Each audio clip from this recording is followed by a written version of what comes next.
right. Let me just see if I'm on over here.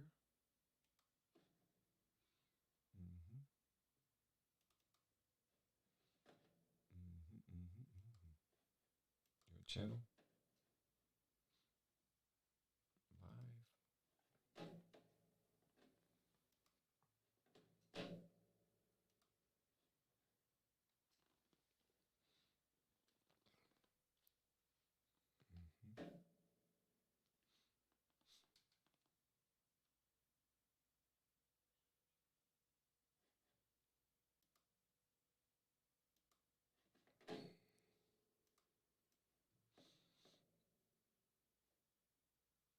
Put this right here.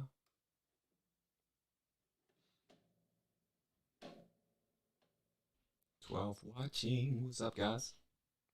Hopefully y'all can hear me okay. Just watch your reactions to Hack Williams Jr. Video yesterday. What's up, Last Outlaw? Bless you. Thank you for showing up. What's up, Eric Sipes? How's everyone doing today? Yes, I have my YouTube up and I have my people over on Twitch that will be showing up as well.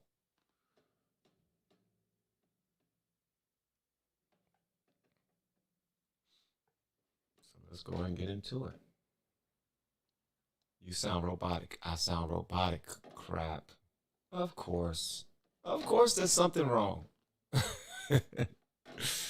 Of course there's something wrong. Hold on 1 second. 1 second. I'm a former lefty myself. Been awake for 8 years. Small echo. Okay. Trying to figure out where the echo is coming from now.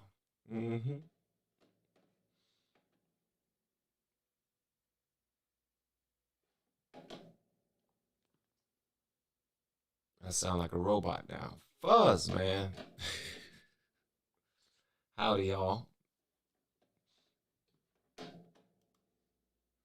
You've got a bit of an echo. I'm trying to figure this out now because, hold on 1 second. 2. I know why. What about now? Do I have an echo now? I shouldn't. I shut off one of my joints. I should be fine now. No? What I sound like? Sounds like 2 audio. What about now? What it sound like, guys? Y'all let me know what it sound like. Y'all sound good now? I sound all right now? Bruh, found you on YouTube. Good stuff, pal. Bless you. No, our flux. Bless you, bless you, bless you. What's up, guys? Love your honesty in your interviews. Better, better, better. Okay, cool. Now we just need to make sure that the audio from what I am reacting to is going to play properly. So let me just see. Wow. I am very honored and thrilled to be here. Okay, cool. It sounds good. It sounds good. Okay, let's go ahead and get it popping. Thank y'all for showing up. I'm not going to wait too much longer. I see people are coming in. What's up, everyone? Welcome, welcome, welcome. What's up, guys? All of my old and new friends. People who have yet to see the channel, who have yet to see us go live yet. Welcome. I don't know why this is showing up over here, but yeah, I was showing myself. I'm not a narcissist. I'm not a narcissist, I promise.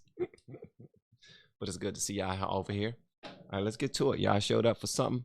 Dr. DSouza, well, I call him doctor because he's so daggone smart. I don't even know if he's a doctor, but Dinesh D'Souza is, he's going to be going up against some Stanford students, and they say Stanford's smartest, and they're the leftist of Stanford.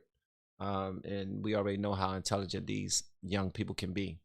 So what if Big Donnie and Sleepy Joe were actually in cahoots? I don't even know what that means. They might be. But and thank you so much for the subs. I appreciate it. All right, let's get it popping, y'all. Y'all ready? Let's go. I've spoken over the years maybe 4 times at Stanford University. The event that I remember the best was, wow, several years ago now, where in Memorial Auditorium I debated the Reverend Jesse Jackson. And I want to mention that because I was thinking about that in the context of our divided society, and the reason why debates on campuses like this one become so acrimonious, so out of control. And I was remembering that when the Reverend Jackson and I were up on the podium, we were debating, is America a racist society? And I won't go into the merits of the arguments. I was arguing that racism in America used to be systemic, but is now episodic. The Reverend Jackson was arguing that racism has gone underground and is covert, but no less present than ever. But that's not the part of it that interested me, because as I was listening to this debate, participating in it, I looked at the Reverend Jackson and it hit me that he and I are exactly the same color. If we were to put our hands up side by side, they'd match. That is true. He will be the exact same complexion as Reverend Dr. Jesse Jackson, who was one of the freedom fighters in back in the day, man, big time. And I thought to myself, we're both intelligent people, we're in the same country, and we're looking at the same facts. You know, Jesse Jackson did not like President Obama, though. He didn't at all. They had one piece of audio where he was like, man, he wanted to cut his balls off or something like that. I'm like, what? President Obama, why you want to cut his balls off? What's up, guys? So how is it possible for two people to disagree so profoundly about the same data? It's kind of like if you have two guys sitting in a restaurant, they see an accident, but they give radically different, incommensurable accounts of it. How is that actually possible? And then it occurred to me that the reason perhaps for our difference of perspective is that our angle of perception was completely different. I am an immigrant. And I apologize. Happy Sunday to all of you guys. Hopefully you're in good spirits, you're healthy, your family are healthy, you're happy, and all those things. You're safe and all those things. All right, let's go. An immigrant from India, and I bring to America what can be called the immigrant perspective, the perspective of somebody who is an insider. I've lived here most of my life, but grew up in another culture and has, in that sense, a different angle of vision. Now, the Reverend Jesse Jackson is a leader of, you may say, an indigenous minority. By indigenous, I mean simply a minority that's been in America for a really long time. And the immigrant perspective and the indigenous minority perspective are not the same. Why? Because I thought to myself, the immigrant is bringing to America what can be called a historical or comparative perspective. If somebody says, is America a racist society? The first question in my mind is, compared to what? But that's not how the Reverend Jackson saw the matter at all. He wasn't saying that America is more racist than some other country. He was using what can be called a utopian standard. He was measuring America according to a certain, you may say, standard of perfection, the Garden of Eden, and using this utopian or idealistic standard, he found that America fell woefully short. Yeah, and I don't know about the standard that Reverend Jesse Jackson was using, but I do know that if you're talking about he used to walk hand in hand, arm in arm with a lot of the civil rights leaders back in the day, black ones anyway, and what they stood for, what they stood against, was the violence that was being given to black people from white people. So it was a smaller scope that they were looking at it from, and they were also dialing back to slavery too, but more so they was talking about modern times at that time. And so when he was talking about racism and systemic racism and whatnot, he was talking about what was going on in that time and what it seemed what was happening. But Dr. DSouza, one thing he likes to do is go all the way back. He was like, whoa, if we're going to discuss this, then let's discuss this. So what he started to do is he'll pull out facts of other countries, other nations who are far worse than United States. And that will have people looking at this like, oh, okay, all right, okay, I understand. I actually got it good. I actually got it far better than I had it. I mean, than these other people have it. But that still don't take away from the argument that was being presented by Jesse Jackson and other people. And so the reason for our differences wasn't that he was lying or I was lying, but rather that we were using a different compass, right, a different standard of measurement. That's worth keeping in mind tonight, because I think we're going to get into some pretty controversial issues. But if we do disagree about them, let's try to think about why we do. What are the compasses that we're bringing the presumptions to the debate? Right. I want to talk very briefly about three things, because I think these are actually three of the sources of our cultural divide. And after Dinesh D'Souza is done talking, he's going to debate with some young Stanford students who will have something to say about what he's saying right now. So please make sure that y'all, if you got to go get something to drink, go get something to drink, something to snack on. Do that too. It's Sunday. We chilling. We relax. It's beautiful out. But there's a lot of stuff going on with the world right now. So we need to take this time right now to just sit down and try to get things done. And that's what we're doing. Yeah, this is a live reaction. But what we're actually doing, this is a meeting of the minds.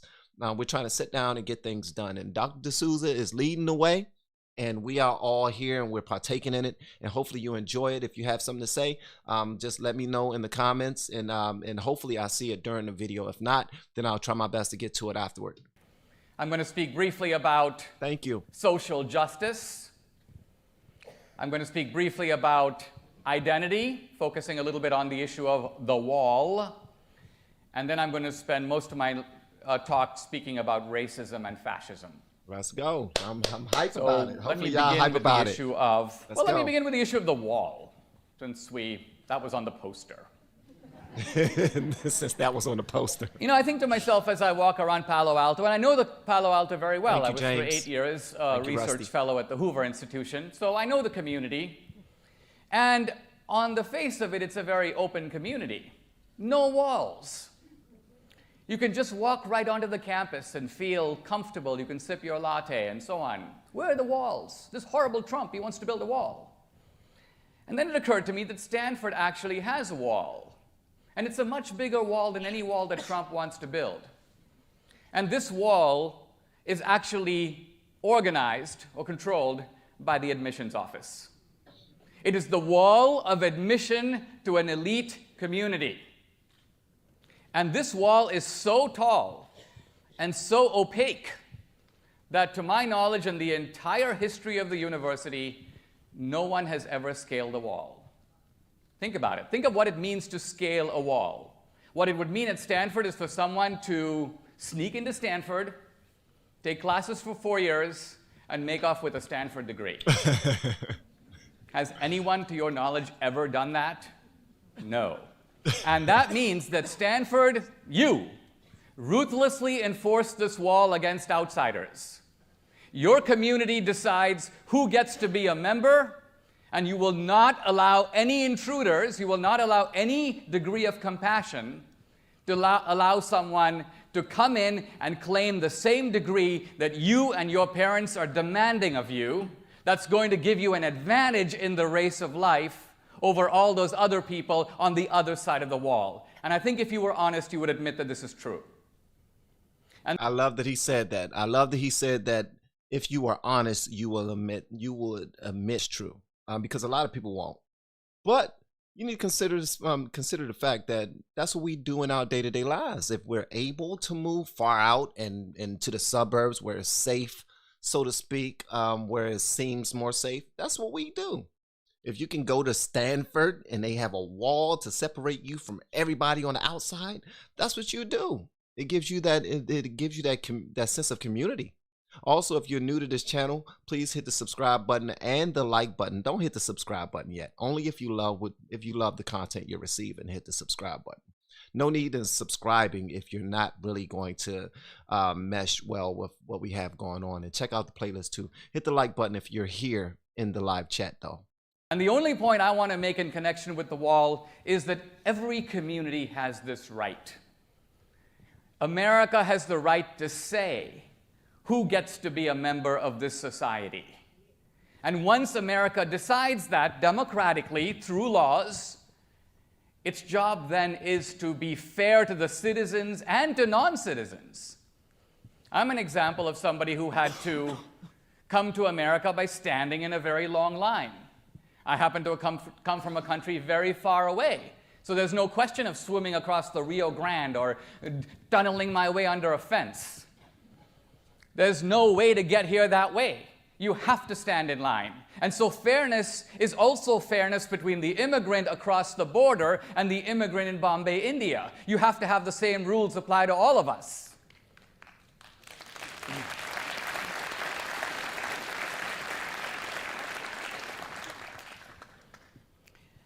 So that's the moral case for a wall. The moral case for a wall is simply the right of a community to decide democratically who gets to be a new member. And I think if you extend this right to Stanford, which you undoubtedly do, it's very difficult to say it should not belong to America.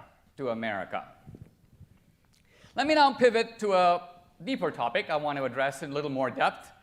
The debate is coming, guys. Now, hopefully, for the people who don't mind hearing him speak on different topics, hopefully you're receiving what you want to receive. Me, I enjoy this. I enjoy this more than I enjoy the debate. This is calm teaching, calm, he's just talking about different things that are going on, and he's tying them into day to day so that they can be able to relate to it at Stanford. All right. And I appreciate this because that's how I learn. Social justice. What is the social justice argument all about?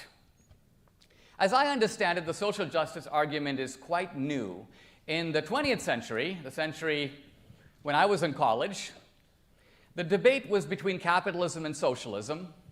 And that debate was really about which system was more efficient in creating wealth. Thank you, David. And that argument was actually settled. One system won, capitalism won, and many people thought, that's it, socialism is done. Socialism will go away. Thank you, Sko. Why? Because for Marx, as for Adam Smith, the issue of creating abundance was decisive. And capitalism seemed to have won on that critical score. But although capitalism won the economic debate, it never won the moral debate. And it never will, because people believe that anybody who take that much, put that much importance on money, the capitalist societies, people who buy into capitalism, that they're evil and evil things with their money, and that they're selfish. They don't care about the people and their feelings. They only care about money. And so the socialists don't believe that they can be capitalists too, but they actually are. And the moral debate is not about which system creates wealth. The moral debate is over how that wealth is distributed. What is a just allocation of that wealth? And interestingly, even if you go right back to Adam Smith, you don't find the moral defense of capitalism. Actually, Adam Smith's defense of capitalism is sort of indirect. In other words, the entrepreneur, by pursuing his or her selfish interests, through the invisible hand of competition, nevertheless advances the material welfare of society. It's a very half-hearted defense. And so I want to take the bull by the horns and ask, on what basis can we decide that the allocations of capitalism are just? I love Dinesh, man, because he don't mind starting some sugar honey iced tea. He said, I want all the smoke, I don't care. And Sko and David, if someone could help me out with these comments, because I want to get back to these comments. I don't want to be rude in the middle of the reaction and answer these comments, but I do appreciate you guys sending in super chats and asking these questions, and I do want to answer them. I just don't want to be rude in the middle of the reaction and do so. Hopefully you understand that. Let's take an actual example of what I mean. Here in Palo Alto, there's a Ritz-Carlton, there's a Westin. Now imagine a guy who is a valet parking cars at the Ritz-Carlton here in Palo Alto. And this guy is paid, let's say, $15 an hour. And let's say that he works 10 hours a day, so he makes 150 bucks. And this guy is now thinking to myself, in those 10 hours, how many cars did I park? Well, I parked, let's say, 100 cars. And how much does the Ritz-Carlton charge for someone to park their car? $30. So how much should the Ritz-Carlton make as a result of me parking those 100 cars? $3,000. And how much was I paid out of that $3,000? $150. 3,000 minus 150 gives $2,850. Who gets that? So from the valet's point of view, this is a very unjust system because I'm doing the work and some other guy is taking the cash. Which sucks, because if you signed up for the job and you knew what you were going to be getting paid from the beginning, why are you complaining? Don't say, oh, yes, this sounds good for me and I want to do this. And yeah, the $10 a car is perfect for me.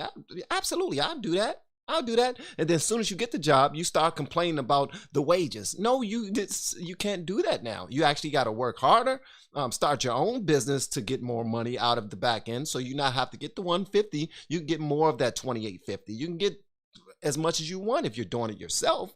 But since they are the big business and they are the reason why people are coming there with their cars, you're getting the smaller piece of the pie. That's how that works. And this argument about the injustice of capitalism is actually anchored in, I think, a rather interesting argument that was made by Marx himself. Marx basically said that when you have a business, an enterprise, there are two groups of people that are involved in making this enterprise go. There's capital, the capitalist, and there's labor. So the capitalist provides what? Capital. And capital, Marx says, has a cost, and that's called interest. So part of the cost of the business is to pay interest on the capital. And then Marx says there are other costs. There's rent, there's equipment, there's machinery, there's this, there's insurance, there's this, there's that. Add up all the costs, including the cost of paying labor, and you get total cost. That's the total cost of running a business. That's right. A lot of people don't know that. And Marx says, now you might expect that the product would be sold for that. But in fact, the capitalist will sell the product for the highest that the market will bear. Right. As much as he can sell it for. Right. And so there's a big difference between the revenue generated by the sales and the cost. And that difference Marx calls surplus value. And in order to keep the business going, if that company was to pay you a lot more than what you, pay you what you feel like you should be paid, then they'll be cutting off from their bottom, from their money. And they'll end up not making what they supposed to be making, and they'll end up going under and closing the business, and other people will start losing their jobs because they can't afford to pay the people. So at some point they got to figure out something fair that they can pay everybody. So they're not just gonna lift your pay up simply because you're complaining, because there's a lot that goes into this business that you don't understand. But as soon as you start to understand it, then you'll be like, so maybe if I worked harder and I go to school and I get some more degrees behind me or some more skills behind me, then I'll be worth more. They'll pay for your value then. We call it profit. And Marx's question, quite a profound question, who gets that? Who gets that? Now Marx's assumption is that that belongs 100% to labor. Why? Because labor made the goods. The capitalist supplied nothing more than the money, which has already been recompensed through interest. My view is that this description, convincing as it is on first glance, is a completely false representation of how businesses actually run. Consider for a moment the capitalist. In America today, the vast majority of capitalists supply a lot of things, but the one thing they do not supply is capital. Did Steve Jobs actually put up all the capital for Apple? No, he went to a bank. That's right. That's right. The bank supplied the capital. That's right. And this is true of Gates and everyone down the list. The bottom line of it, the capitalist supplies three things that Marx completely ignores, that are actually of far greater value than capital and actually entitle the capitalist to a share of the profit. But Marx, in a sense, submerges these three factors completely. First, that's right. The capitalist has the idea for the business. Without the idea, there's no business. Boom. Labor doesn't think of the idea, the capitalist does. That's it's right. his or her idea. That's they right. do it. That's right. Second, the capitalist organizes the business. That's right. Here you have this valet, he goes, I park the cars, I need all the money. The truth of it is the reason you're getting $30 to park a car is you're at the Ritz-Carlton. Somebody built the Ritz-Carlton, somebody thought of it, somebody paid all the capital costs, somebody took out the insurance. You didn't think of that. The little guy never thinks of those things. Well, I'm sorry. The little guy does, because I'm a little guy. And I think of those things when it comes to why I'm even able to get $30, $20, $10 a car just for parking them. Yo, they not here for me. They are here for it. Matter of fact, I can't even come to this, whatever this little swagged out thing is, if I was coming as a customer, because I wouldn't be able to afford it.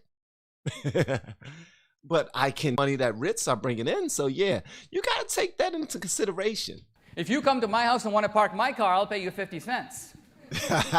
So the reason that you're getting $30 is not because of you. It's not your labor that's worth $30. It's the resort that's worth. You didn't create that.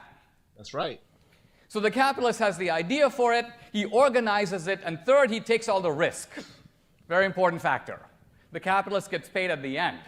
If the business has a bad quarter, Steve Jobs can't go, or the current Tim Cook can't go to Apple and say, sorry guys, I'm not going to pay you for 6 months. It's looking bad for us this half of the year. No, he has to pay them anyway. They got to pay. So labor is trading a fixed wage for security. That's right. But the entrepreneur is taking the risk that he might get nothing out of it, and he could even lose money. I hope y'all are taking notes, man, because this is good to me. I don't know what it's like for y'all to see this, but this is good to me. Some people don't get excited about learning. I used to fall asleep whenever I was learning something. I would get so bored. But this right here, yeah, he's talking and this is what I want to learn about. This is business right here. So the truth of the matter is that in fairly assessing the just rewards of capitalism, you have to match what the entrepreneur actually contributes. And to say it's just capital, it seems to me, is a gross misunderstanding how business is actually conducted in the United States and all around the world. That's right. That's right. Hopefully y'all are learning something. And thank you to everyone who's participating in the comment section. I see you guys. Communicate up, discuss. You don't know, y'all can make magic in that comment section. You could be communicating with somebody who don't really have an understanding yet, and whatever you say might give them that level of understanding, and they might go and pass it on to someone else, and so forth and so on. This is how this works. We the people are the ones that make the change. If we're thinking that government will do it, not at all. They do it with our help. So we need to have these conversations. That's why I'm doing this style content. And hopefully you enjoy it. And please hit the like button if you're here live with me. That will help the channel out a lot. Thank you so much for watching and hanging out with me. Wow, I guess I'm getting warmed up. Yeah, bruh. Now, the decisive issues that have made us crazy in the last 2 years, but longer than that.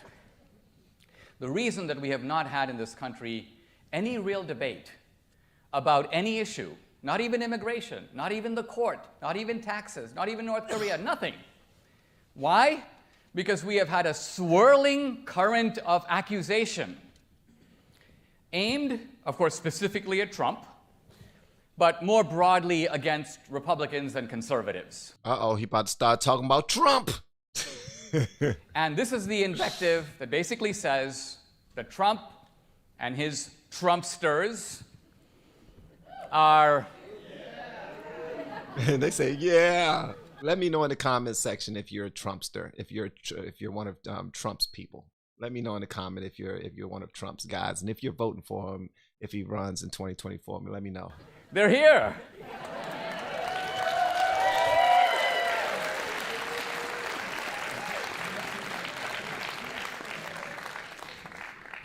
The charge of racism and the charge of fascism. Now, let's be fair. These are the two most incendiary accusations that you can make. you're a racist, you're a fascist. And they carry consequences, because if they're true, let's say Trump is a racist and he is a fascist, then you could argue that, well, Trump is like Hitler circa 1933. Hold on, I'm gonna stopping, and I'm not gonna stop it that much, but I do want to know, because I'm not that well versed on fascist. I keep on seeing that term. People keep calling people fascist. What does that mean to be a fascist? I know what it means to be a racist, but a fascist, I'm not too familiar. If Trump is like Hitler circa 1933, then we don't have to debate with him. We don't have to accept the result of the election. We would be justified in mobilizing whatever degree of force is necessary to try to overthrow him, because look at the dire consequences of letting Hitler do what he did after 1933. So it's very important whether or not these original premises are actually correct, are actually true. Now, for me to address this topic is a little bit strange. And it's a little bit strange for the following reason. Through my research, I find that on these basic topics like fascism, many things that people, intelligent people, know to be true are not true. And one question I've actually thought a lot about is, how does that actually happen? If you take a college like Stanford, how could it be that a student or even a professor who studies a topic can know something about it that is not true? Let me suggest how I think that can happen.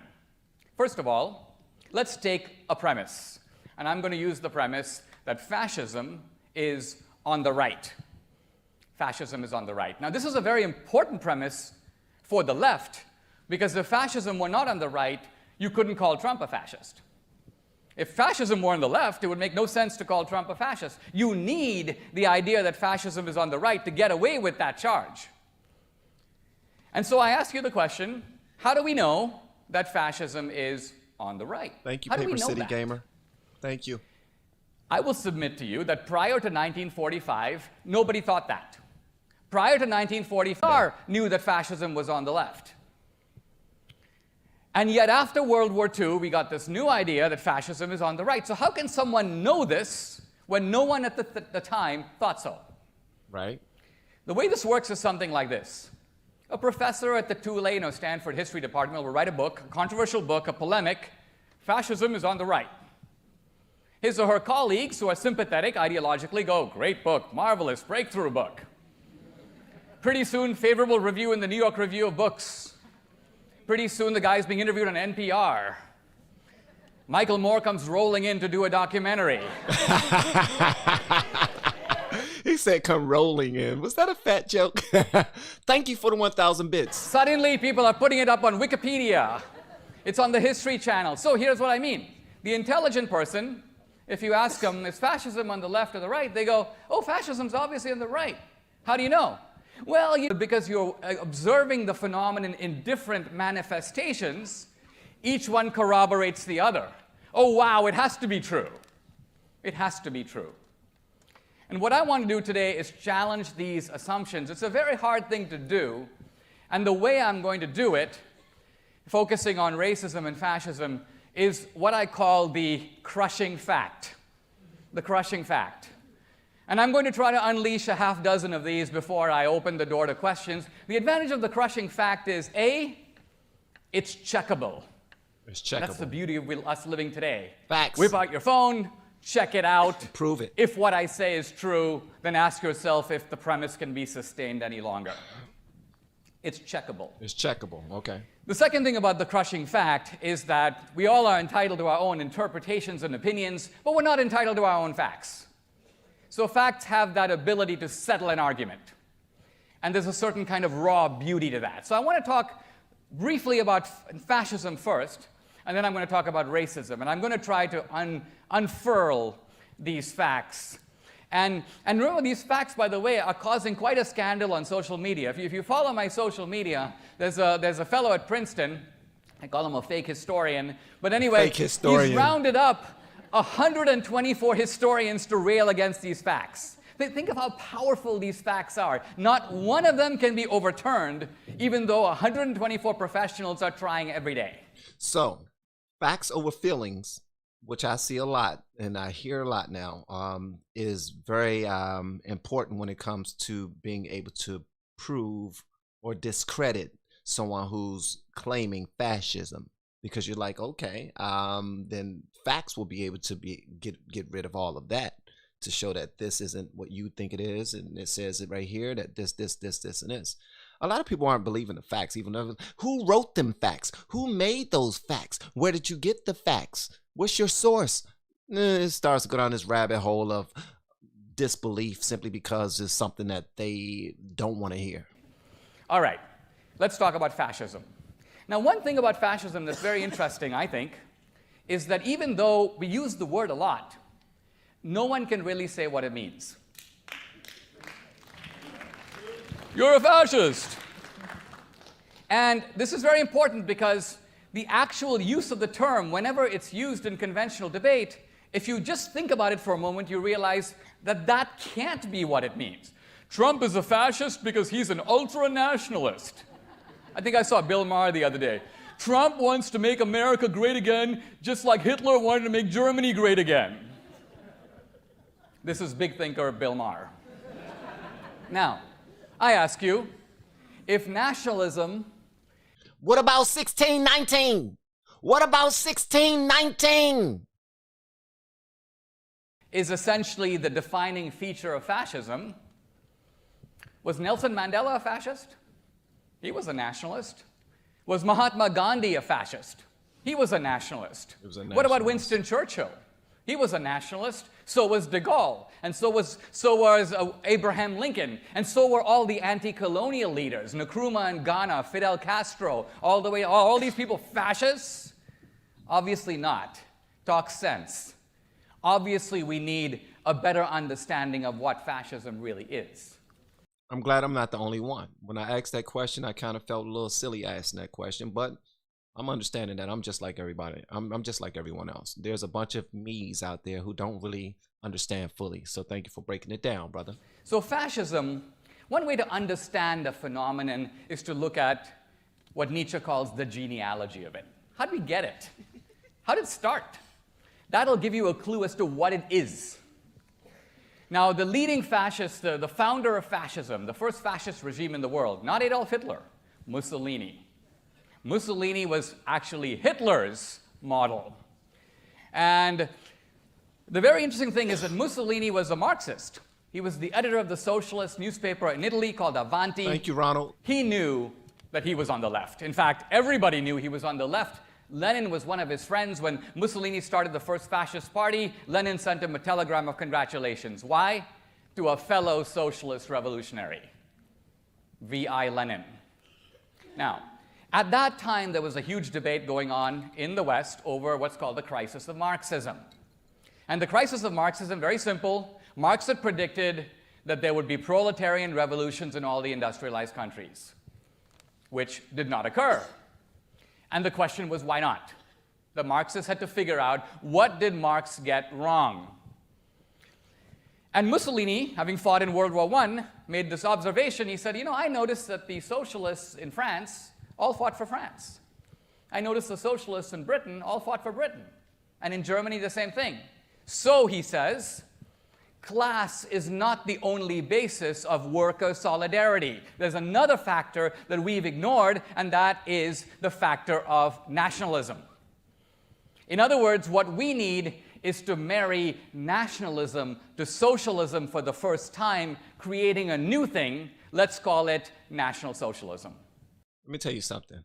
This brother is, he's uber intelligent, and I can't wait to see. Hang around for the debates of the Stanford kids, thinking that, oh, I know you said all that, but I'm smarter than you, and this is why, and he's going to shut them down. And this is the actual origin of fascism. It's the marriage of nationalism and socialism, and that's why Hitler's party was called, you already know, the National Socialist German Workers' Party. Wow. Now, this fascism was very attractive to progressives in the United States. Progressives in the United States were mesmerized by fascism, both in Italy and in Germany. And not only was Thank you, there a James. traffic from America to fascism, in other words, Mussolini was sending members of his brain trust to Rome to study Italian fascism. He wanted to bring it here. He saw fascism as more progressive than the New Deal. I'm sorry, I meant FDR. Franklin D. Roosevelt was sending members of his brain trust to Mussolini's Rome.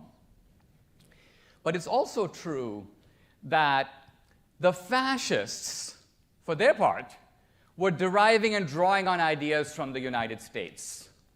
This is not known. And I want to give a single example, which I've dramatized in my movie, Death of a Nation. You'll see it. But if you see it, I would forgive you for being incredulous, because the scene that you see does not appear, to my knowledge, in any high school or college textbook. And yet, it is a fact. It's occurred. I have the documents. It's corroborated by mainstream historians, notably James Whitman at Yale. So the scene that you see in the movie is this. Leading members of Nazi Germany, 1935, are in a room, and they're drafting the so-called Nuremberg Laws. And the Nuremberg Laws are the laws that make Jews into second-class citizens. And they do three things. They segregate Jews into ghettos, they forbid intermarriage between Jews and other Germans, and they condone confiscation of Jewish property, in other words, state-sponsored discrimination against Jews. And the Nazis are sitting there, and they basically say, we want to make these laws, but there's no international precedent for them. Nobody has done this kind of thing.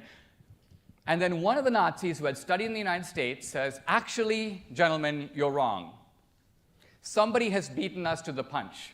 The Democratic Party in the United States has laws that do all the three things that we want. Wow. The Jim Crow laws of the American South have segregation.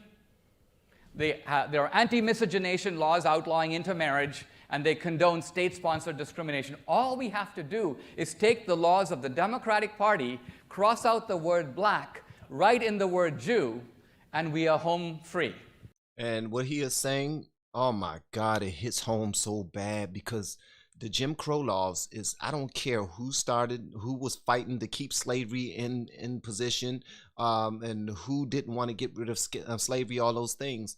Jim Crow laws is the reason why a lot of black people are like, no, I would never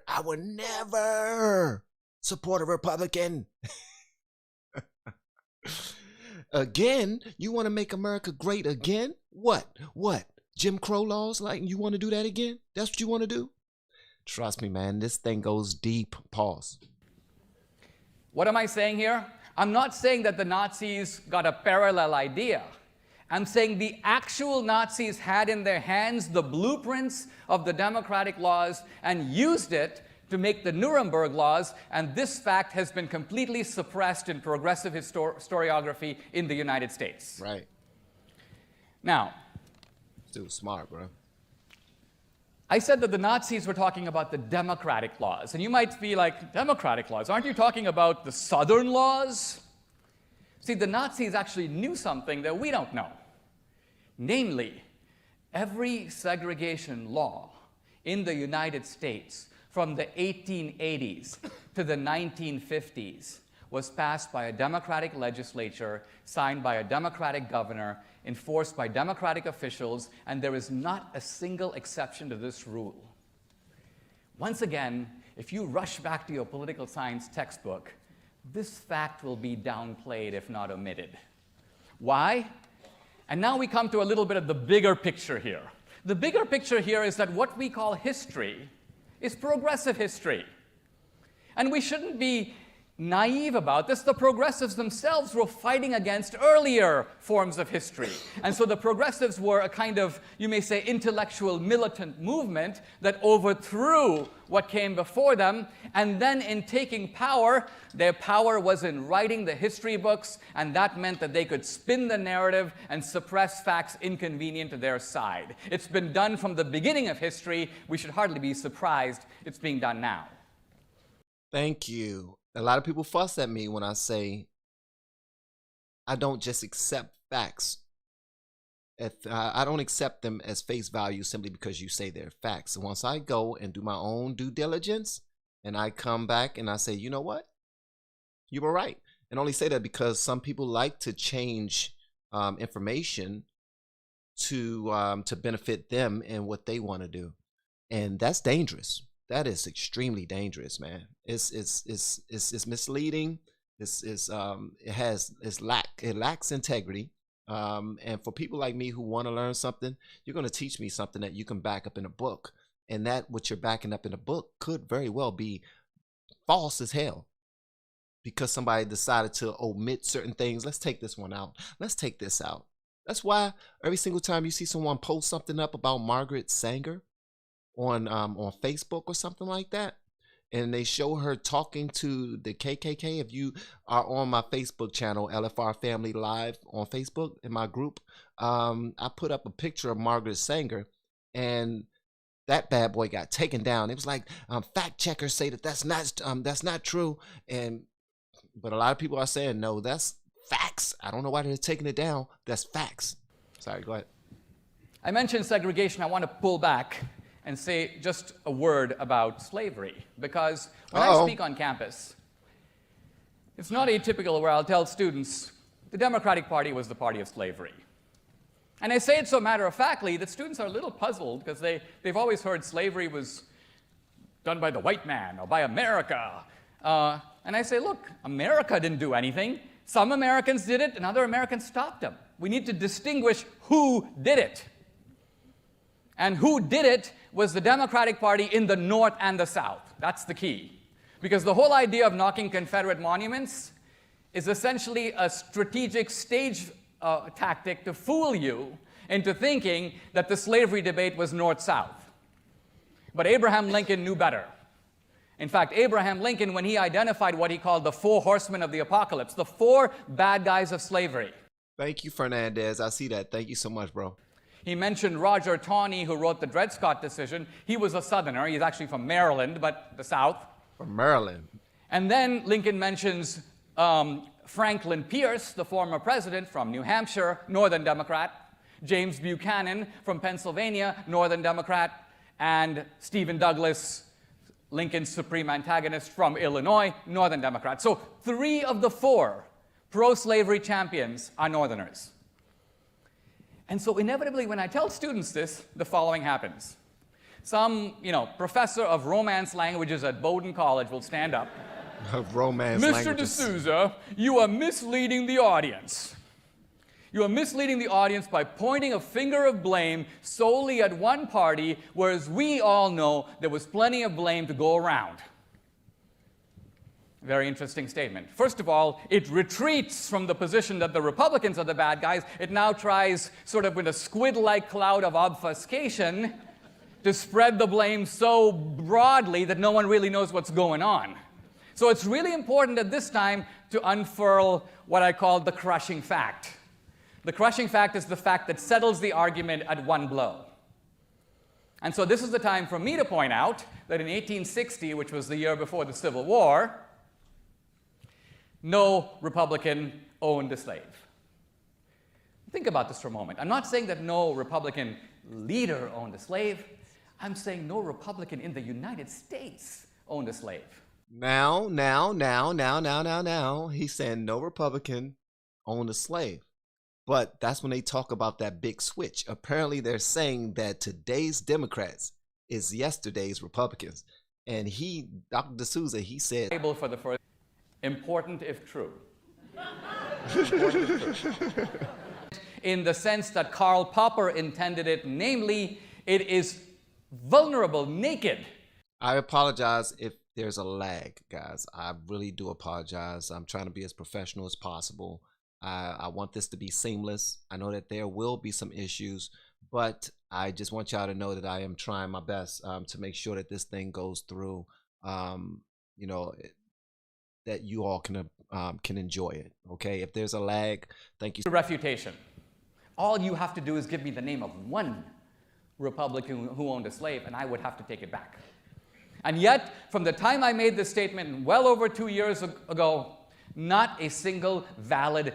Not your fault, Van. Lag happens. I know lag happens, but we've come very far thanks to you all.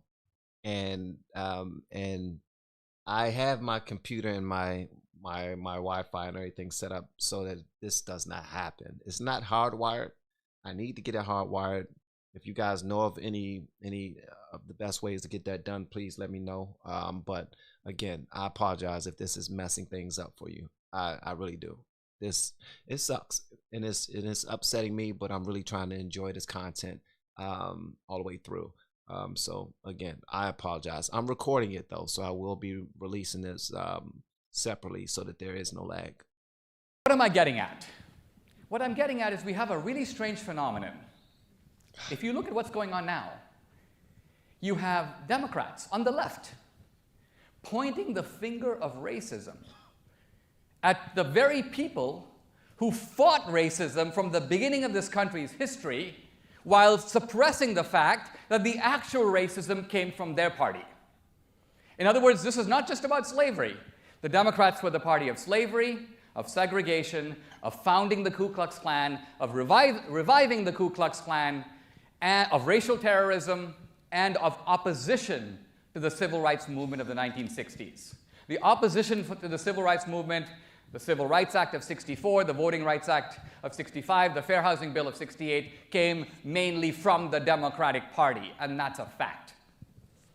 Hold on, let me close these other things. Dang it, I won't be able to. Hold on 1 second. I'm about to close some windows. So I'm about to close a couple of windows. Hopefully that helps it out.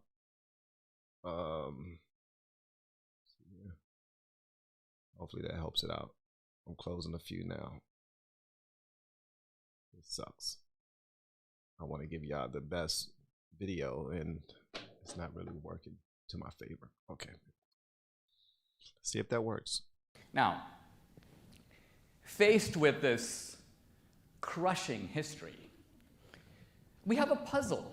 I mean, first of all, the very guys who have poisoned the waters are now showing up pretending to be the water commissioner. They did it.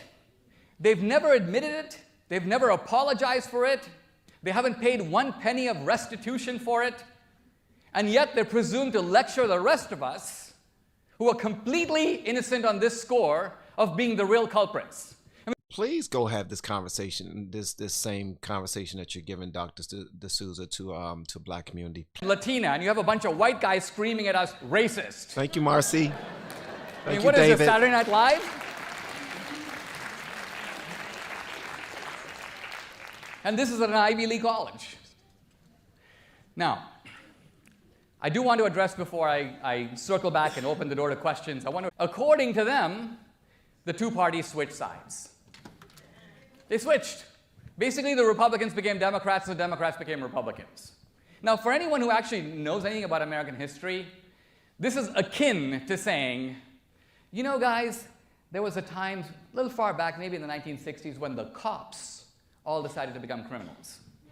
And the criminals all decided to become cops. They switched sides. And you'd be inherently like, how the hell would that happen? What kind of sense does that make? What kind of idiot statement is that? But no, this is not an idiot statement. The cause is pressed seriously that the parties switched. Guys, he's about to beat up on the Stanford students in a minute. Don't leave yet. They're about to ask their questions and he's going to give it to them. I already know he is. He might lose. I don't know. And the main thrust of the argument is that the racist Dixiecrats, we have to define our terms. A Dixiecrat here is a member of the Dixiecrat Party, or somebody who voted against the civil rights laws of the 60s. The racist Dixiecrats all became Republicans. If true, this would vindicate the idea that the Democrats may have once been the bad guys, but now the bad guys have sort of moved over. But the beauty, again, of this kind of statement is the fact that it's empirical. It's not one of those, who's to say what's true? No, all you have to do is whip out your phone and type in the word Dixiecrat, and about 150 names will come up. And then you start to count. How many of the racist Dixiecrats became Republicans, and the correct answer, which I will tell you now, is 2. In the House, one guy, Albert Watson. In the Senate, one guy, Strom Thurmond. And all the other racist Dixiecrats lived and died in the Democratic Party. They're lionized to this day. There are buildings in Washington, D.C. named after them. Wow. And so this notion of a party switch is a big lie. If you believe in the party switch, all this stuff going on, Ralph Northam in his KKK outfit, his wife handing out cotton to black students, you'd be like, what? I thought this was all in the Republican Party. This doesn't make any sense to me. But if you've been listening to me, it makes perfect sense. It makes perfect sense because the racists stayed in the Democratic Party. They always did. Their tactics shifted over the years. Now, where does this leave us today? Okay, here we go. It's getting good. I think where it leaves us today is that, very sadly, some of these terrible things from history, bigotry, a fascist streak, we still have it in America. But where's it coming from? People say, you know, Trump's a fascist. He hates democracy. He won't tolerate dissent. I'm thinking, first of all, if Trump is a fascist and he won't tolerate dissent, how come you're dissenting? Trump is bashed on every platform every minute of every day. He's bashed on the Emmys. He's bashed in Broadway shows are interrupted to bash Trump. Now, quite frankly, if this was Mussolini, he would send in a bunch of goons and beat those guys up, and that would be the end of that. That's how dictators actually behave. The other day, I saw the actress Cher complaining about Trump. She goes, he beat the hell out of me on Twitter. On Twitter. A real fascist would have beaten the hell out of her, period. Now, that being said, there is a streak of bullying and intimidation and intolerance. Yeah. But I would argue, simple empirical evidence shows it's coming from the left. It's coming from the left. We know it.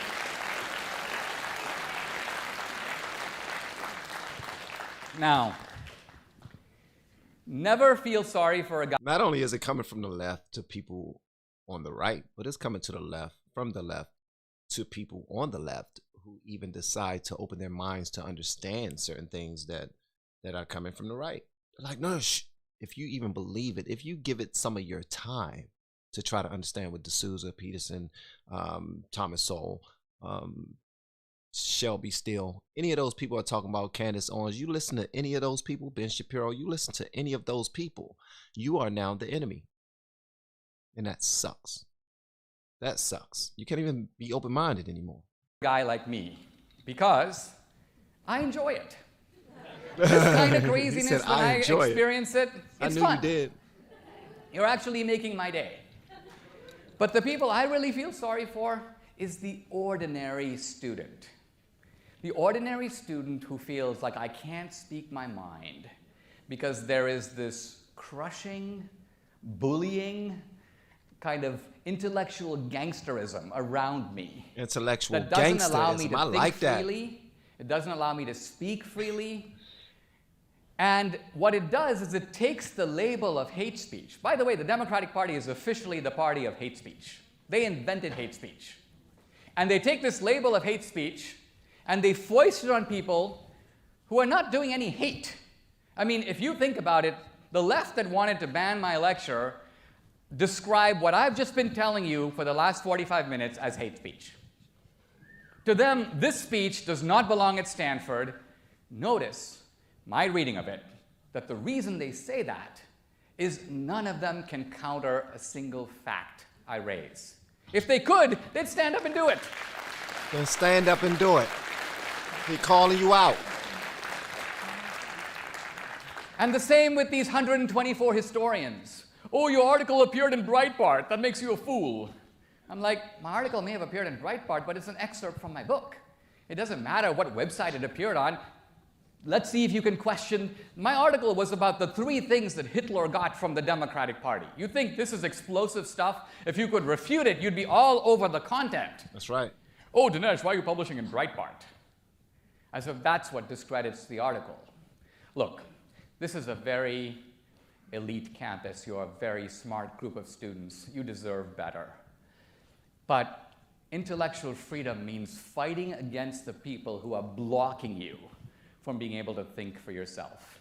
I like that. I like that. Intellectual freedom is fighting against the people who are blocking you from finding out information yourself. I like that. End of the day, that's not Dinesh D'Souza who comes once in a while to speak on a Monday, leave on a Tuesday. That's the bullying elements who are around you every day, who will make your life hell if you want to be nothing more than what you should be, which is in fact an intellectually liberated you. Thank you very much. Uh-oh. It's about to happen. It's about to happen.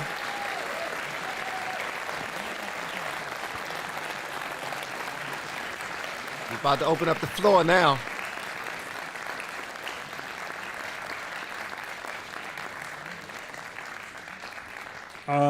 So it's time for Q&A.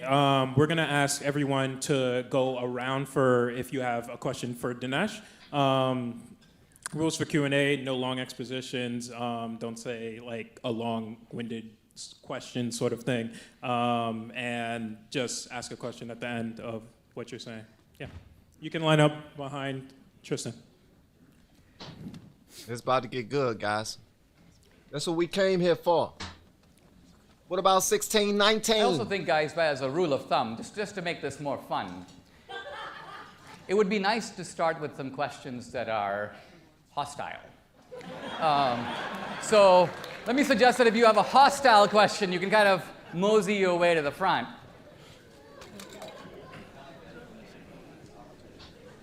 And Jeff Racy, I'm in agreement with you. It's not only people on the left. It's not only people on the right. So when people say that, it does oversimplify it and superior to the other, which that is not. It's assholes on each side who I don't like, to be honest with you. And I don't like far right and I don't like far left. I'm telling you that right now.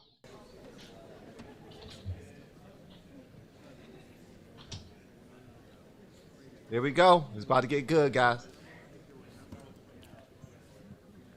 Thank y'all again for showing up. I appreciate it. Hello, sir. My name is Jason Spires. I'm a current Stanford student, and I'm getting ready to start up the Libertarian chapter here on campus. Anybody wants to join, please find me. My question comes that I seen that this was supposed to be the moral defense to build the wall. And we can argue rather we need friends from coming in, but is the question really about using eminent domain to take people's private property to build a wall, or is it without a physical wall? Shouldn't the U.S. aspire to do just as good as Stanford is?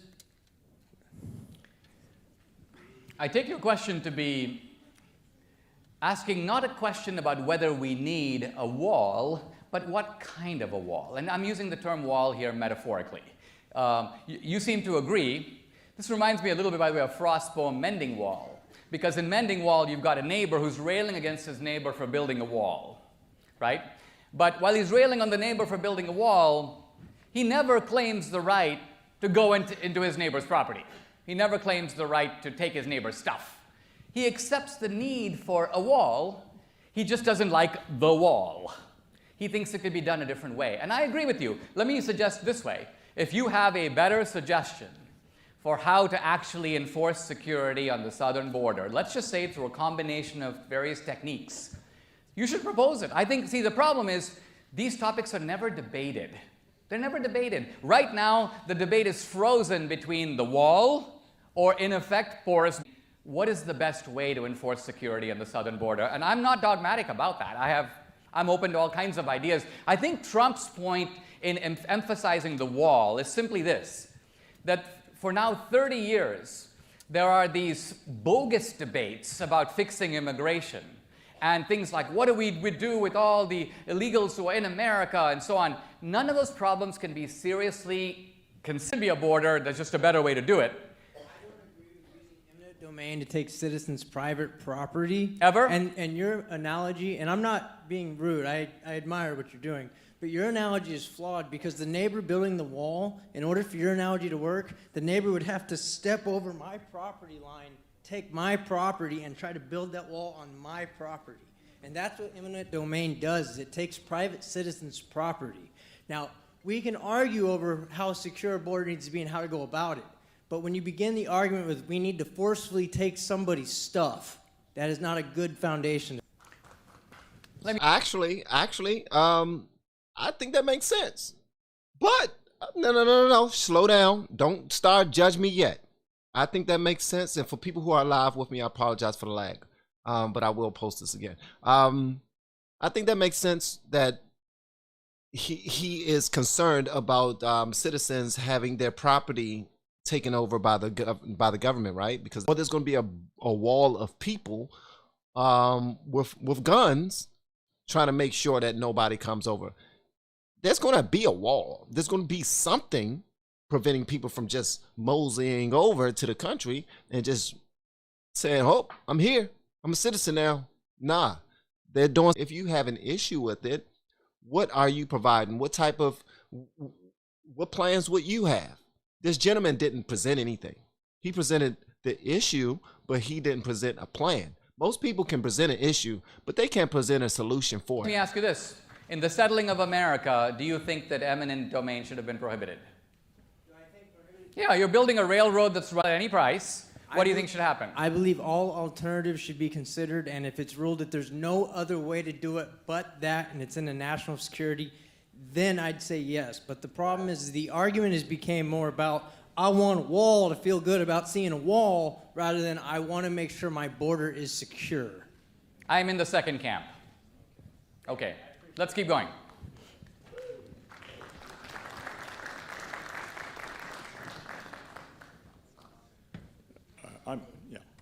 I'm Bill Evers. I wondered if you would say something about Professor Jeffrey Hart of Dartmouth, who just died, and I believe was a mentor of yours. And I think people here, particularly students, would be interested in your experience. Thank you, Blue Collar Henry. Okay, I appreciate that. That means a lot. The question is about, he was a very interesting character because actually in his later years he became a leftist. He became a Democrat. He became a champion of Obama, and yet he has a whole generation of Dartmouth students who are conservative, spread out in all kinds of industries that he shaped and influenced. And so it's actually been for us very sort of bittersweet to watch, you may say, the evolution of Jeffrey Hart. In his later years, I would have these knockdown debate arguments with him about Obama. He would say things like, Dinesh, you have to admit Bush was a complete idiot, and Obama is a genuine constitutional scholar. And I said, Jeff, Obama, who is a smart guy, don't get me wrong, but has never published a scholarly article on the Constitution or any other subject in any scholarly journal in his life. And he'd be like, what about the book Reading Obama by this guy Kloppenberg? I'm like, go read that book. This is an example of fake history. So this Kloppenberg is a Harvard historian. Black president. That's it. That's it. Black president with a black family. That's it. Now, I don't know about policy. I don't know about whether or not he wrote anything that had to do with the Constitution or any of those things. And so I see exactly what they're saying. But I hear you. I hear you. I just, when they talk about that's your job, do your job. And then when the government say, okay, we're going to do our job, we're going to take some of your property and we're going to build a wall, and we're like, whoa, what you doing? Don't take our property. The 80s when we had these debates.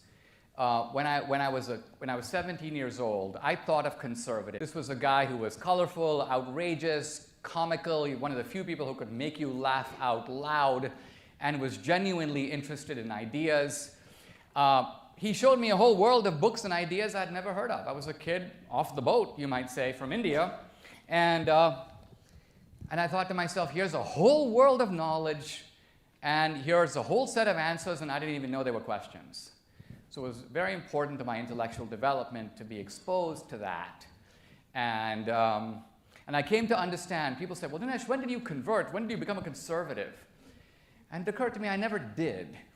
It was more like I immersed myself in conservative ideas, and I recognized that I'd always been a conservative. It was more a form of awakening than it was a conversion from one thing to another. And I think this is, by the way, true of most Asian Americans. We are conservative in our bones, And conservatism is a reflection of the things we already know and the way we already live. It merely articulates those ideas.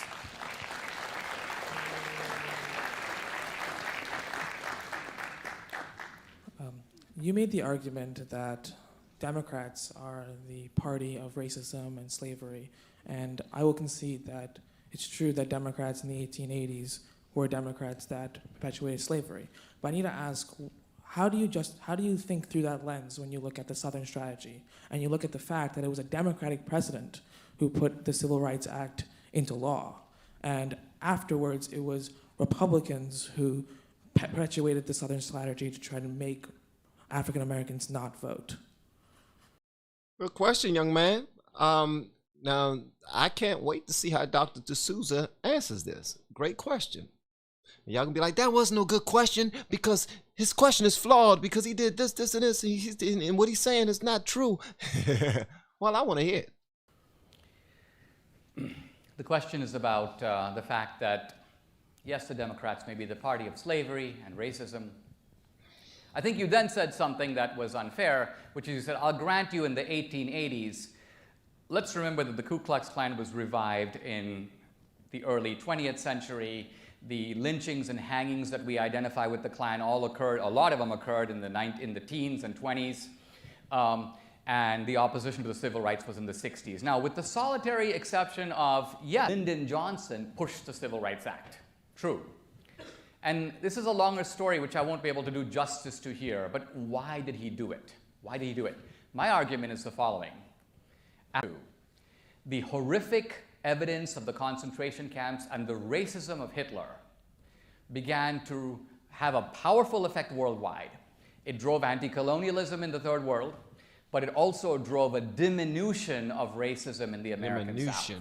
Racism was dropping rapidly in the American South after 1940. To realize this was a huge problem for the Democratic Party because after the Civil War, the glue holding the Democratic Party together in the South was, in fact, white supremacy. Wow. And so for Lyndon Johnson, Glue holding it together was white supremacy. Wow. I can see that. I can see that. I can see that. Free labor, big money, everything's still going the way that you wanted to go. You can be as evil as you want to be. Okay, I can see that. in the South we're actually losing our base. The key to Nixon's Southern strategy was to appeal to the non-racial. South are moving away from, the South is changing from an agricultural society to an industrial society. Many Northerners are moving south to places like Tampa and Atlanta and Raleigh-Durham and Houston. And Nixon's strategy was, I'm not campaigning in the rural South, the Democrats. I'm going to campaign in the urban South and win the northern, the displaced Northerners and the non-racist Southerners. That was Nixon's Southern strategy. And the proof? Just go look at what Nixon actually won. He won the urban South. He lost the Deep South. In 1968, the Deep South went for George Wallace, not Richard Nixon. How does this dude know all of this right off the cuff? He don't have to look at anything, like he knows right. How do you know exactly what he won, what part of the country he won, and those type of things, like that quick? This guy he's sharp, man. He's sharp. And for these youngers to stand up and ask a question to him and be so sure of themselves that he's going to stumble or be able to, they're going to be able to get him. Like, I'm going to ask him a gotcha question. Nope. Never, man. This dude, he's sharp. He lost the Deep South. In 1968, the Deep South went for George Wallace. The party switch, which I deny.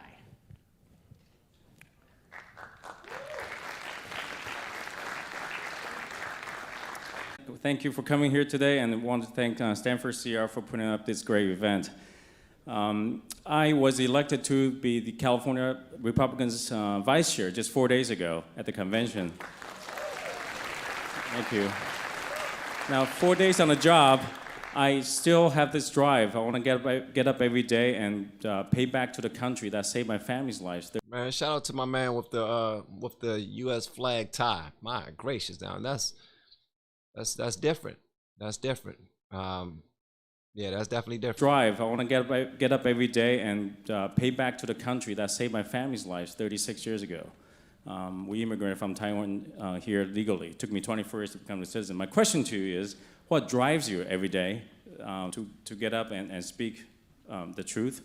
And second question is, how can you help us to turn California red again?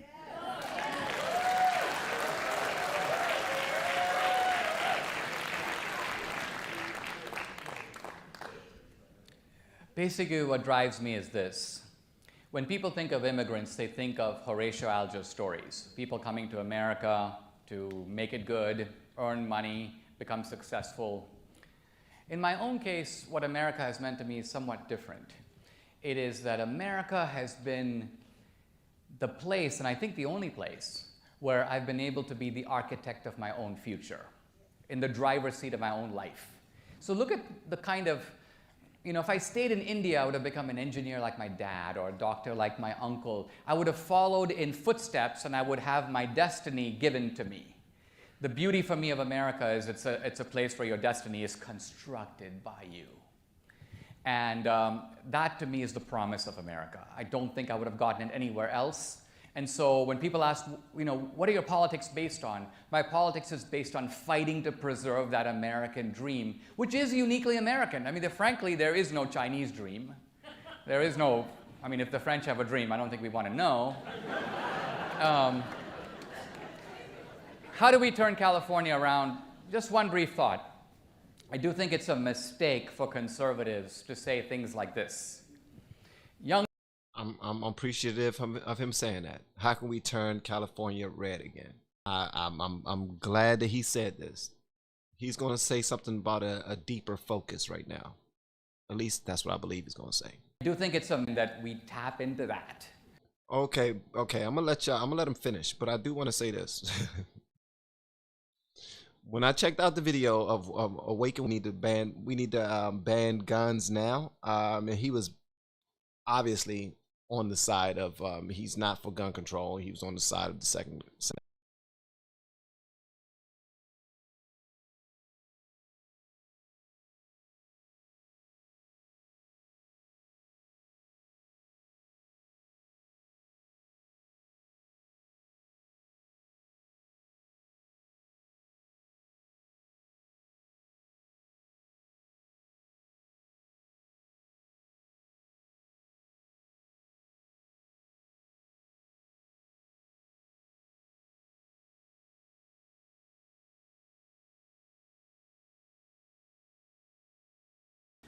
Karl Marx and Engels writing for the New York Tribune, Horace Greeley's Republican newspaper in the 1860s. Does that mean the Republican Party is the party of socialism today?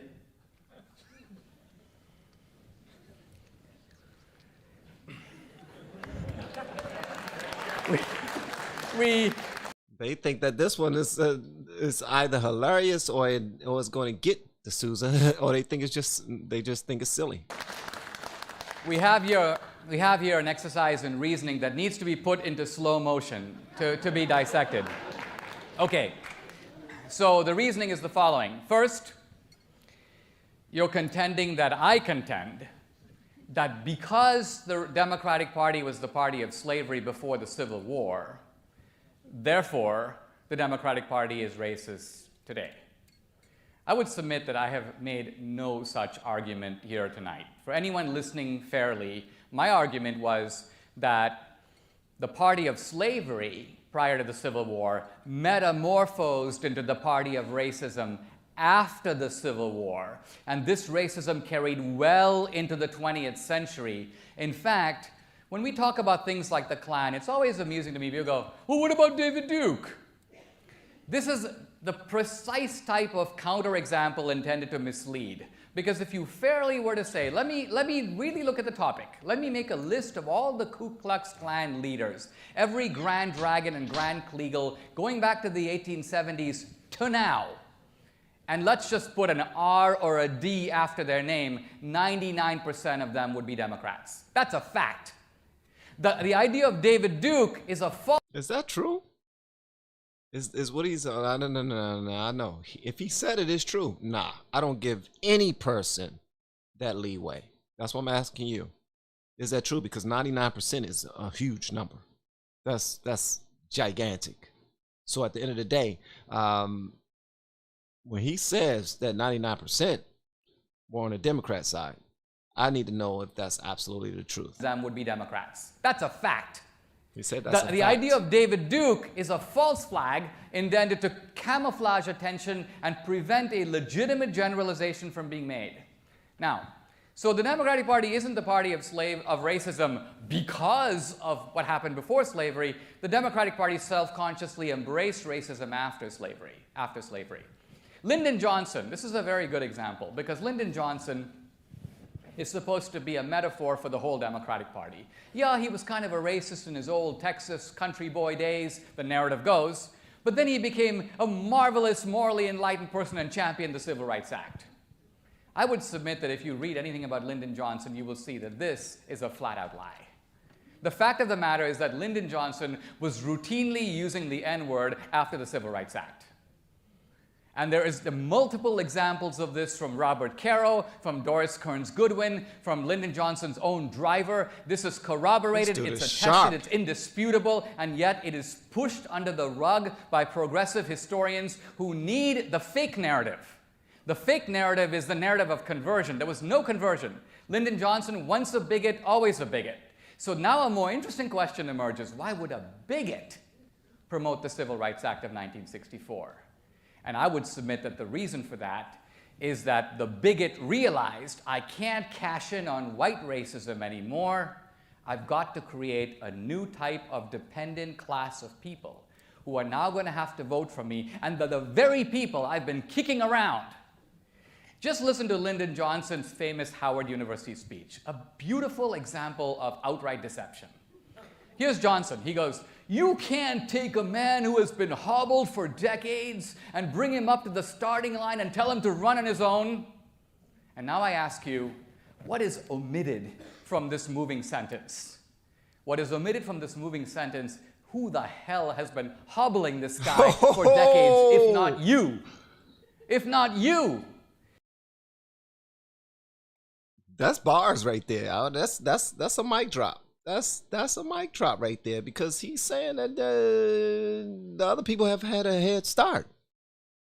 How do you expect for them to perform the same way if the others have had a head start? DSouza is saying, well, you the reason why they had a damn head start.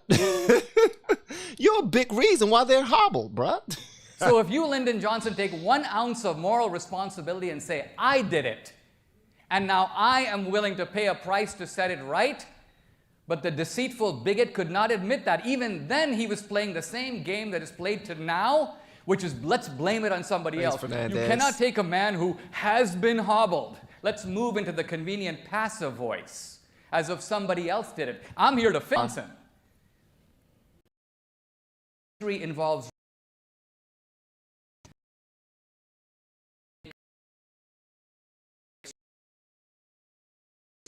just like we got fake news, we got fake history, we got fake scholarship, fake history.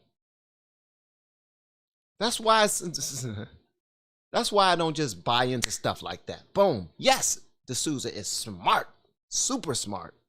Now that's just gonna make me go look things up, confirm or deny things that he proposed, and go from there. Don't ever believe anything at face value, guys. If listen, I'm 44 years old, and I was able to survive for as long as I've survived in the area I grew up in because of that. All right? Enough here to know this and to be able to do this kind of reading, and it's very liberating. When you do it, it's very liberating. Okay, next question. That was good. That was good. I think your response to that last question is definitely helpful in recognizing that some facts may be misleading, such as if I were to come up and give a lecture on Karl Marx and the history of communism in the Republican Party. Obviously, the concern I have with some of your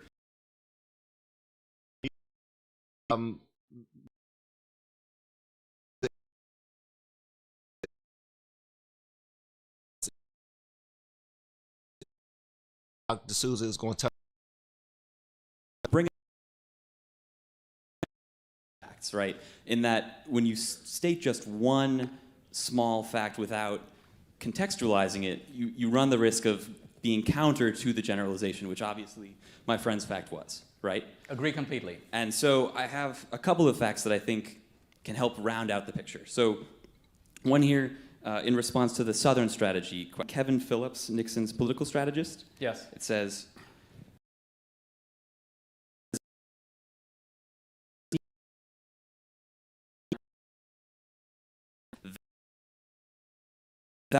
from blacks, the whites will with local Democrats, right? So he's making the argument that we need the votes from the negrophobe whites. What the hell is a negrophobe white? That term? I've never heard. What about 1619? We need to discuss 1619. Not from the urban.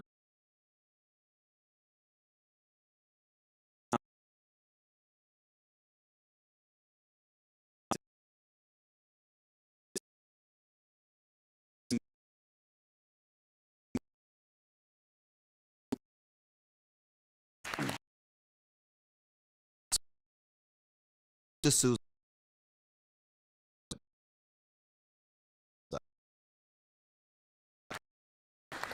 Excellent. Let's start with Kevin Phillips. You need to pick up Kevin Phillips' book, The Emerging Republican Majority. You describe Kevin Phillips as Nixon's campaign manager, which he was not.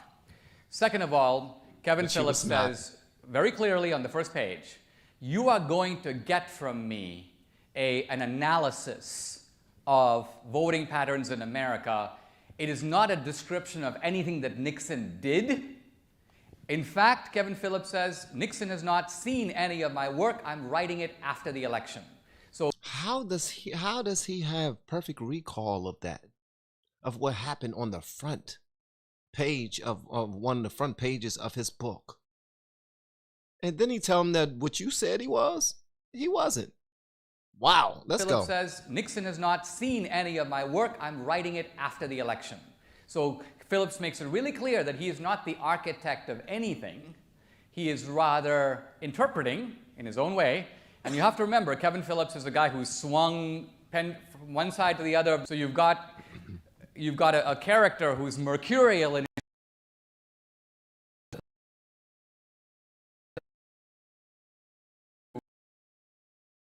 is, according to you, this party division is a geographical and not a partisan divide. Controlling for region, you're saying, the discrepancy between the parties at least diminishes even if it doesn't go away altogether.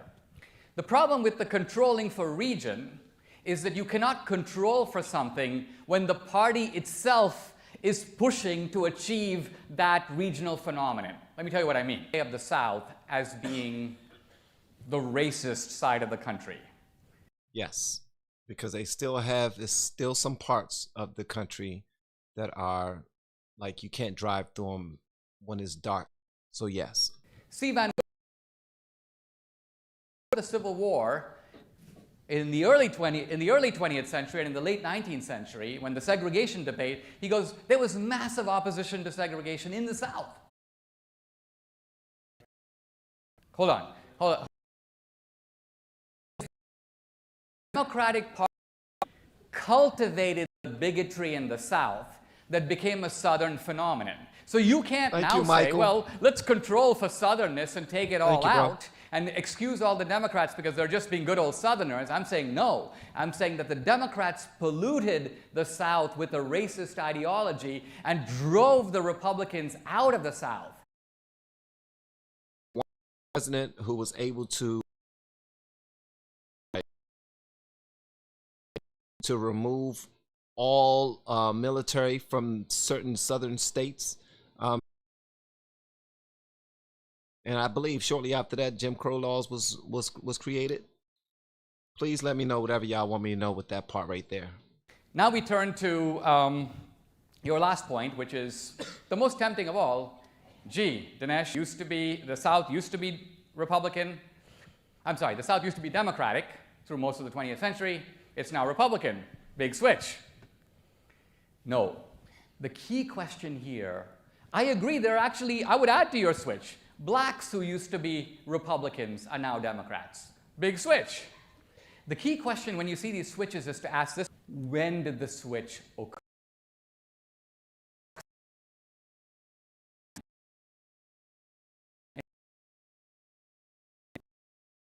Of blacks, 75% of blacks voted for FDR. Blacks switched into the Democratic Party having nothing to do with the civil rights movement and nothing to do with racism, because the Democratic Party at that time was openly the party of segregation and the Ku Klux Klan. It was the economic benefits of the New Deal. That's a fact. The other fact is that the South moved into the Republican Party under Reagan and in the 90s under Gingrich. And that is true, because they allowed them to start to get jobs, to start companies, to join in politics, where they started to become more engaged in politics and whatnot, and get seats in politics and all those things. So what was the Reagan agenda? Now this I know of appealing to the non-racist South. So here's the beauty of it. If you want to be empirical, step back and draw two lines. The line of Southern racism, which you'll notice in the 20th century, is going like this, down ever since World War II. And the line of republicanism.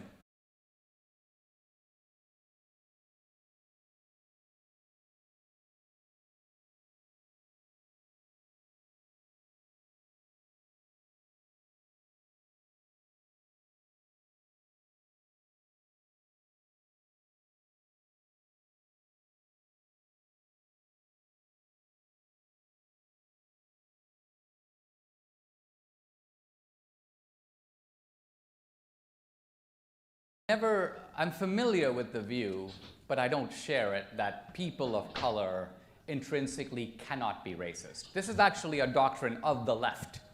And I don't agree with it because I think that racism is a doctrine of racial superiority, inferiority, of racial denigration. So obviously, in principle, it's possible for anyone to be a racist. Now.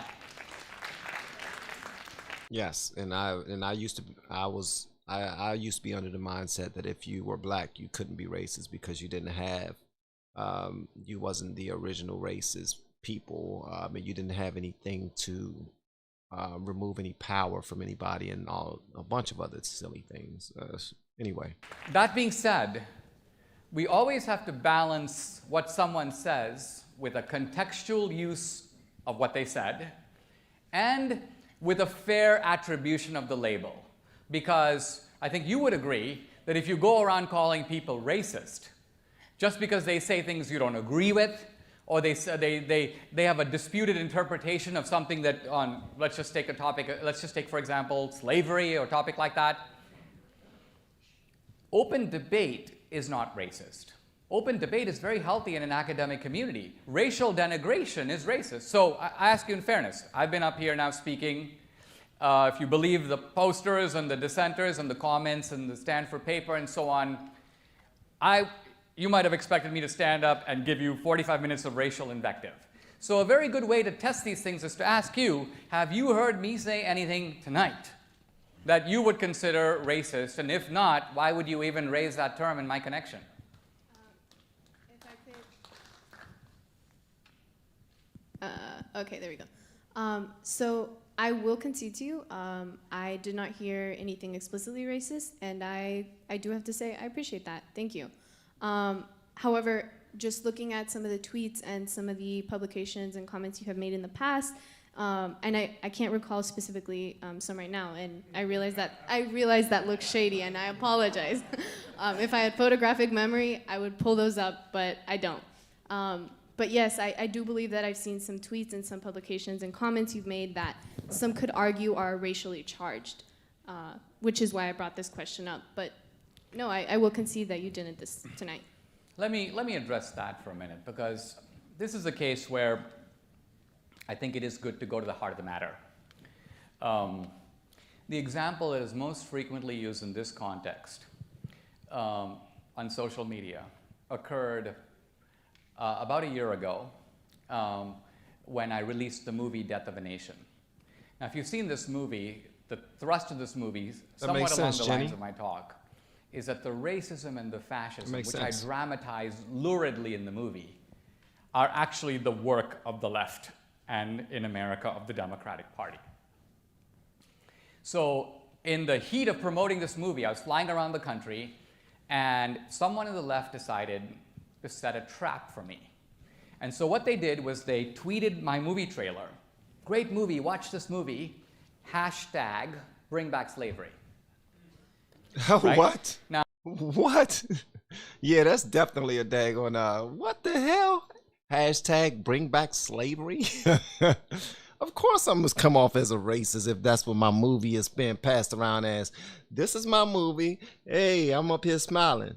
And below me, it says bring back slavery. Of course it's going to come off as if I'm racist or something. Hashtag bring back slavery. Right? Now, I looked at the person's account. It's a fake account. I wasn't accidentally retweeting a white supremacist, nothing like that. This was someone on the left who tried to trap me by putting the hashtag, knowing that in the craziness of movie promotion, doing 30 or 40 retweets a day, trying to promote my movie, I would retweet the trailer without seeing the hashtag. And that's what happened. I retweeted the trailer. Seconds later, it was pointed out to me, I deleted it. But the people who planted it were there to capture the image and then send it out everywhere. It resulted in me losing speaking engagements and so on. So let me ask you this. What's really insidious here? That I unwittingly and foolishly, but nevertheless, inadvertently, I mean, I've written 17 books. I couldn't be a scholar at the Hoover Institution if I really believed bring back slavery. No sane person in public life would do that. So to set me up and then use this to try to destroy my career by pretending people who knew better that they were trying to attribute to me something I never believed and would never do. So which is more dangerous, me accidentally doing the retweet or the evil people who were trying to destroy my career by smearing me with opinions that I don't hold? In all honesty, I'd ask you to think about that. And I'd also say to all of you, I really appreciate I expected this to be a stormier event, just given the way it was set up, but you've listened very attentively. The questions have actually been excellent. I appreciate the time. Thank you very much. It's been a pleasure. Thank you. That was good, man. That was good. And whoever tried to set the man up, you're a jerk. Very, very slick though. Very slick. You know what I mean? Wasn't paying attention. And I need to pay more attention too, because sometimes when people post comments and whatnot on Twitter, and they say nice things and they put their little other things in there, I need to make sure I read it all before I retweet stuff, because apparently you can't erase those things. Well, you can now, I guess. But y'all let me know whatever y'all want me to know about this in the comments below. And if you've yet to hit that subscribe button, please make sure you do so on your way out the door. Once again, guys, I'm Van, and now we are all the LFR family, and I look forward to seeing you on the next video, hopefully inside the Patreon as well. We have many playlists of every single person we check out. If you ever see me check out DSouza, we have a DSouza playlist, Steven Crowder playlist, Candace Owens, and other every single thing that we've checked out, Fox News, whatever. All right, feel free to go through those playlists, peruse, share them if you feel it necessary. And again, the Facebook group that I'm in is LFR Family Live Facebook group. Come on over. Help me deal with some of the people who don't like me over there. But don't be rude about it, because everybody has the right to their opinion. That's freedom of speech, right? But I do appreciate you guys hanging out with me. Thank you so much. I look forward to seeing y'all next time. Love y'all, man. And I apologize for the lag too. All right. Bye. All right, guys. So let me see some of these. I see some of the questions that came over, and I know that there's still a lag, and I'm dropping frames like crazy. I don't know why, but I think it has to do with my my Wi-Fi, and I do need to get it hardwired. I apologize, but I'm about to go ahead and start getting to these edits and whatnot. Love y'all, man. Enjoy y'all Sunday. Y'all have been remarkable. Thank you so much for hanging out with me. See you next time.